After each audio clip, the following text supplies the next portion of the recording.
I have always had the deep understanding for myself that if anything was going to move forward in my life, that I was going to have to be responsible for making that happen.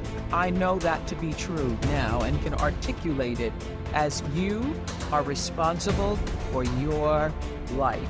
And if you're sitting around waiting on somebody to save you, to fix you, to even help you, you are wasting your time, because only you have the power to take responsibility to move your life forward. And the sooner you get that, the sooner your life gets into gear. This is what I know from doing 25 years and thousands of interviews on the Oprah Show.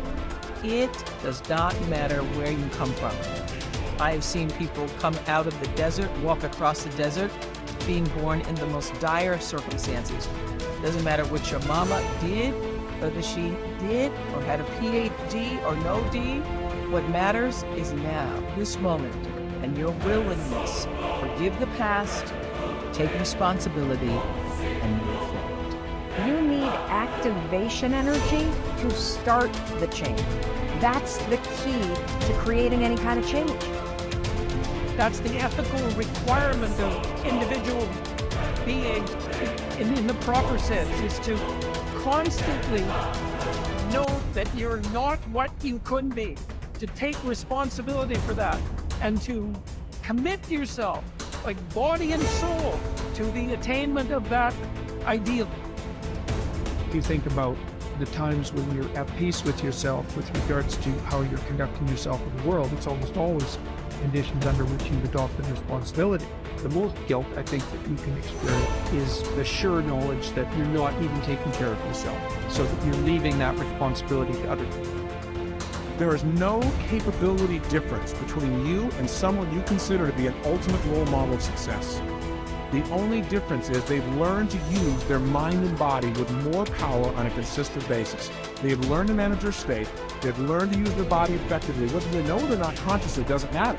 And they've learned to control their mental focus. Remember, whatever we concentrate our focus on consistently and strive to learn from it and make new distinctions about it, we will get great at it. I need you to evaluate yourself and ask yourself the question, how are you wired? When you hear the word notice it, when you have a trial or a tribulation, how are you wired? You hold on to it and you recycle it.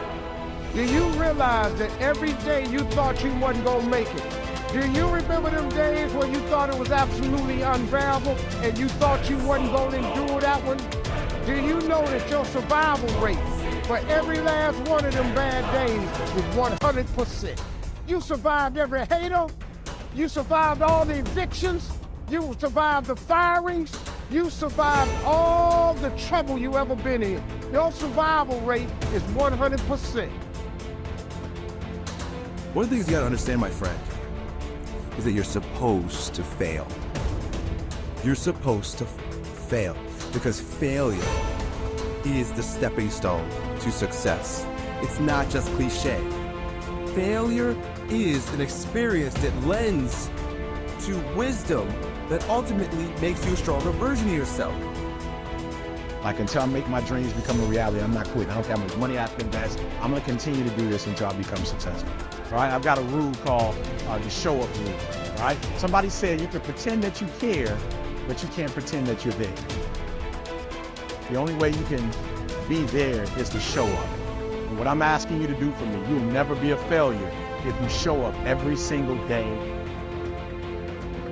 Every single day when I come, I show up and I let failure know. Failure is not an option. So what, it takes 12 years to get a point. Failure is not an option. Failure is not an option. You can't even let it speak into your brain into not even a second. You have to know that this thing is going to work. Come bad or high water, whatever it is that I set out to do, it may not happen in 6 months, it may not happen in a year, it may not happen in 2 years, but at some point, my dream is going to become a reality. Concentrate every minute like a Roman, like a man, on doing what's in front of you with precise and genuine seriousness, tenderly, willingly, with justice. And on freeing yourself from all other distractions. Yes, you can, if you do everything as if it were the last thing you were doing in your life, and stop being aimless, stop letting your emotions override what your mind tells you. Stop being hypocritical, self-centered, irritable. You see how few things you have to do to live a satisfying and reverent life. If you can manage this, that's all even the gods can ask of you. Do not disturb yourself by picturing your life as a whole. Do not assemble in your mind the many and varied troubles which have come to you in the past and will come again in the future, but ask yourself with regard to every present difficulty, what is there innerable and beyond? Endurance. You would be ashamed to confess it. And then remind yourself that it is not the future or what is past that afflicts you, but always the present, and the power of this is much diminished if you take it in isolation and call your mind to task if it thinks that it cannot stand up to it when taken on its own. Think of your many years of procrastination. How the gods have repeatedly granted you further periods of grace, of which you have taken no advantage. It is time now to realize the nature of the universe to which you belong and of that controlling power whose offspring you are, and to understand that your time has a limit set to it. Use it then to advance your enlightenment, or it will be gone and never in your power again. Men seek retreats for themselves, houses in the country, seashores and mountains, and thou too art wont to desire such things very much. But this is altogether a mark of the most common sort of men, for it is in thy power whenever thou shalt choose to retire into thyself. For nowhere, either with more quiet or more freedom from trouble, does a man retire than into his own soul, particularly when he has within him such thoughts that by looking into them he is immediately in perfect tranquility. And I affirm that tranquility is nothing else than the good ordering of the mind. Constantly then give to thyself this retreat and renew thyself, and let thy principles be brief and fundamental, which as soon as thou shalt recur to them will be sufficient to cleanse the soul completely and to send thee back free from all discontent with the things to which thou returnest. For with what art thou discontented? With the badness of men? Recall to thy mind this conclusion, that rational animals exist for one another, and that to endure is a part of justice, and that men do wrong involuntarily.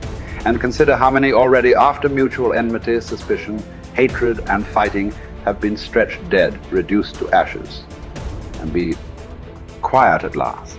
But perhaps thou art dissatisfied with that which is assigned to thee out of the universe. Recall to thy recollection this alternative. Either there is providence or atoms, fortuitous concurrence of things, or remember the arguments by which it has been proved that the world is a kind of political community, and be quiet at last. But perhaps corporeal things will still fasten upon thee. Consider then further that the mind mingles not with the breath, whether moving gently or violently, when it has once drawn itself apart and discovered its own power. And think also of all that thou hast heard and assented to about pain and pleasure, and be quiet at last. But perhaps the desire of the thing called fame will torment thee. See how soon everything is forgotten, and look at the chaos of infinite time on each side of the present, and the emptiness of applause, and the changeableness and want of judgment in those who pretend to give praise, and the narrowness of the space within which it is circumscribed, and be quiet at last. For the whole earth is a point, and how small a nook in it is this thy dwelling, and how few are there in it, and what kind of people are they who will praise thee?